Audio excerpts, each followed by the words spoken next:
The first house we lived in this town was one room, toilet outside. Myself, medical doctor. My wife, medical doctor. Our baby was less than 2 years old at the time. My relation, her own relation, and one other person that was like an assistant. It's inside one room. Toilet is outside, kitchen is outside. We visited that one room before our anniversary recently. Before you can take 2 steps, the room has ended. If I have to pray in the night, I have to step out of the room. We had a church boss that was also my church office. Pray brutally there, then return back to the room. You are under pressure to ease yourself. Open the door, no matter the time of the night, and go outside. Toilet was with about 10 or 12 people using the same toilet, same kitchen. If I step out of that room in the morning, knock my shoe, knock my tie, you will never know where I'm coming from. And I can tell you, you can ask God, I am not more excited now than then. Anybody who knew me then and know me now, the fire is the same. The dancing, except that some new steps have been added. If we were suffering, I wasn't aware. Any other person may be aware, but I wasn't aware. There is nothing to me now that is a testimony, including a war plane. Take your joy off these things and let God know you are my source of joy. And let every devil who wants to depress you go to hell. So in the midst of hardship, I increased my offering. That's what I did. I increased my what?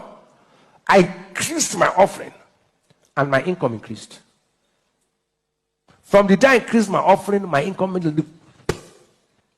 I get money. In fact, in the midst of hardship was when I was getting more money. Because the principle of God cannot be broken, not by even the economy. In the midst of hardship, the boy gave his lunch and it multiplied. The best time to give is now. When? If you don't pay your tithes, you will go to heaven. But you will go to heaven in a Lazarus style. You will be very poor in this world, but you will still get to heaven. If you are a tither, you will go to heaven in Abraham pattern.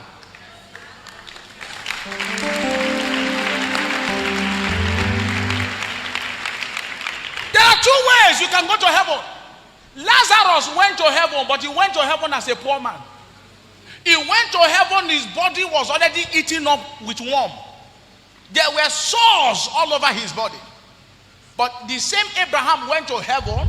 Look at the history of Abraham. And Abraham was old and well stricken in age.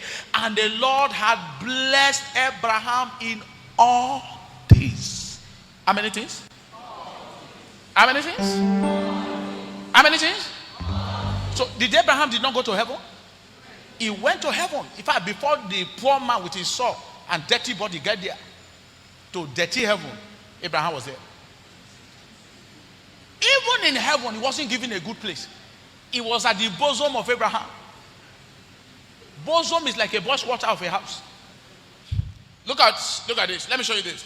There was a certain rich man which was clothed in a purple and a fine linen, and he fed sumptuously every day.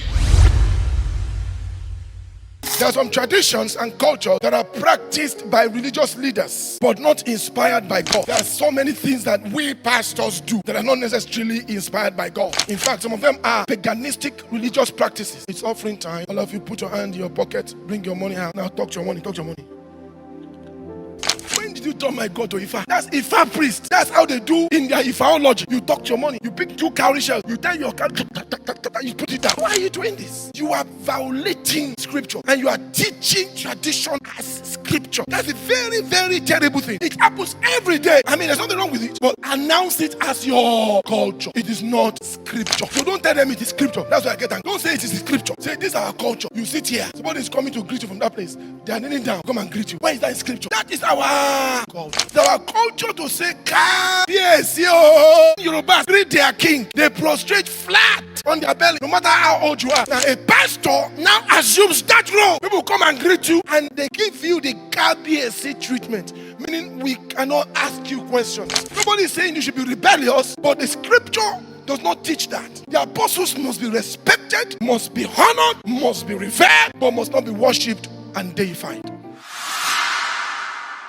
If a rich pastor removes his money and builds church from foundation to roof, he's a fool. David entered depression. Sat down one day, was thinking. He didn't say it out loud. How I wish I can have water from the brook by the well in Jerusalem. And 3 men who were surrounding him just heard it. Where the water was, it was by the barracks of the Philistines. It was surrounded by, I think, 1,000 men. 2 or 3 men entered 1,000, risked their lives just to carry water. When they brought the water, he refused to drink it because he said, "For this is not water, this is the blood."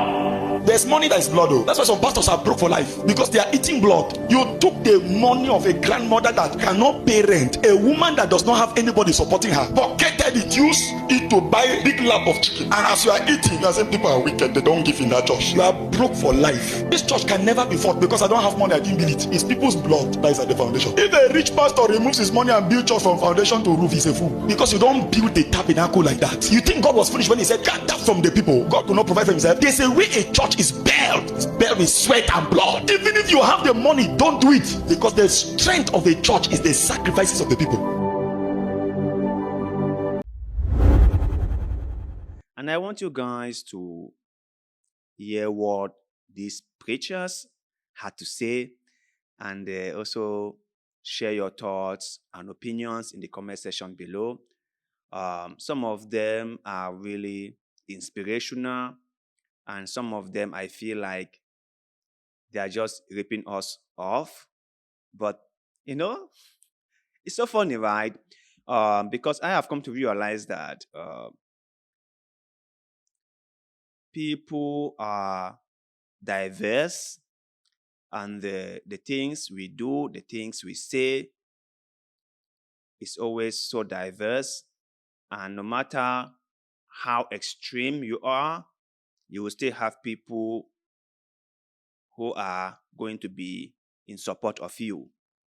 So, like, if you heard what Paul Enenche said about living in a single room when he was a medical doctor, and also the wife was a medical doctor. And this makes me wonder, how come the two of them were medical doctors but couldn't afford a simple house back in the days where things were really cheap, like not like now that things are so expensive. Things were quite cheap, and they were both medical doctors. Just imagine, right? If things are expensive as they are now, 2 people who are medical doctors can still afford a good flat, isn't it? And if we look back then, maybe in the 90s or in the late 80s, things weren't as expensive as they are now. So how come they could not afford a simple house? How come? This is so strange to me. Or maybe I misunderstood him.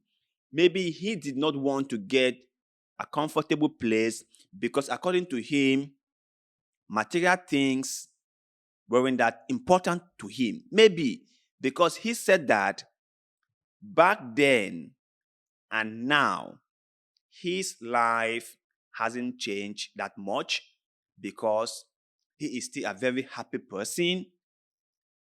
He was always happy even though he had little to nothing, and he is still happy even though he has so much now, right? So maybe the problem wasn't the finance. Maybe it was just his own lifestyle. Maybe. I get that. I leave it to him. But I was just kind of like wondering why 2 medical doctors couldn't afford to get a simple house. And also, Pastor David Ibiyeomie, whose only message is tithing. I pity people who go to his church, and I hope that God, in his infinite mercy, opens their eyes and let them see clearly who the person they believe to be their man of God really is. Because I don't think he loves the people one bit. I don't think so. I just think he sees them as his piggy bank, and he is willing to milk them to the bones. He doesn't care. He really doesn't care. But anyway, I want you guys to share your own thoughts and opinions in the comment section below.